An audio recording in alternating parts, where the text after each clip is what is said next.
De récents événements privés nous ont permis d'observer de près quelques beaux spécimens de cet organe préhensile de la société, le gendarme.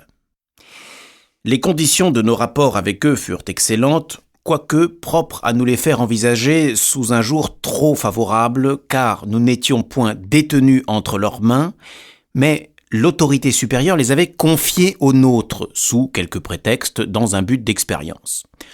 Nous glisserons rapidement sur la morphologie externe de ces militaires, de tout point conforme en plus grand aux effigies bien connues présentées sur des guignols afin de former l'esprit des enfants.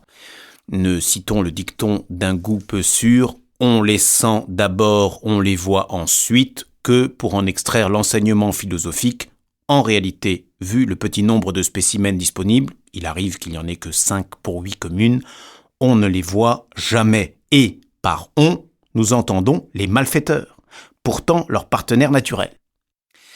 Nous ne prétendons ici qu'à instaurer une brève psychologie du gendarme. Il était à prévoir que l'habitude, contractée au fur de longues générations, d'être à l'affût de tous crimes et délits ou, mieux, d'un nombre restreint et catalogué de crimes et délits, leur ait forgé un état d'esprit spécial, bien défini à cette heure et devenu propre à leur espèce. Le moment est donc bien choisi de sonder ces obscurs cerveaux. Il s'y passe, d'après nos expériences, ceci, qui étonnera peut-être l'honnête homme, que le gendarme interprète autrement que cet honnête homme une action légalement mauvaise. Mauvaise lui indique seulement qu'il est à y exercer contre rémunération son office. En termes plus clairs, que toute mauvaise action est pour lui bonne parce qu'elle le fait vivre. Nous voici amenés à flétrir les infâmes desiderata du gendarme.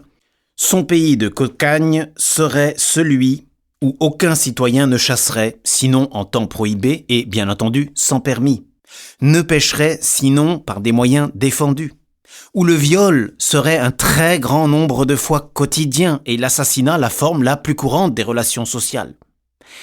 Toutefois, malgré nos exhortations tendant à obtenir des confidences précises, il nous paraît que le gendarme n'aspire encore que confusément à cet avenir béni. Et nous n'en voyons d'autres explications que son rare désintéressement. Ainsi, il n'ose approuver le meurtre que quand il ne lui rapporte rien, c'est-à-dire quand il est autorisé par la loi. Exemple, le cas de légitime défense. Le gendarme se réjouit que le bourgeois clos dans son parc massacre le malandrin qui vient de franchir son mur. Mais, par un scrupule bizarre, ce même gendarme déteste que l'on mette à mort des personnes passant du côté extérieur du mur. Nous préconisons une méthode nouvelle et conciliatrice, laquelle consiste bien simplement à rapporter dans sa propriété les victimes qu'on a pris la peine de se procurer au dehors. Les gendarmes à cheval vont généralement à pied pour 2 raisons. La première, qu'ils nous ont exposée et qui nous paraît frivole, est qu'ils seraient obligés de faire tenir par quelqu'un leur monture, cependant qu'on veut bien leur offrir à boire.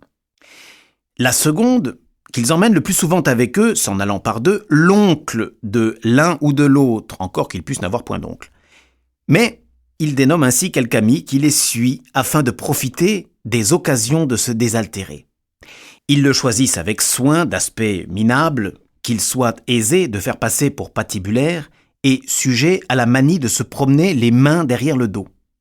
Ils le mettent comme par mégarde entre eux deux, et grâce à cet innocent stratagème méritent, dans la traversée des villages, sans mécontenter personne, les acclamations populaires.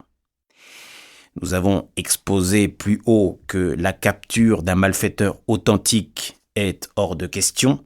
L'uniforme se voit de trop loin et il faudrait que le gendarme fût en civil. Mais il cesserait d'être un gendarme et n'aurait plus de psychologie.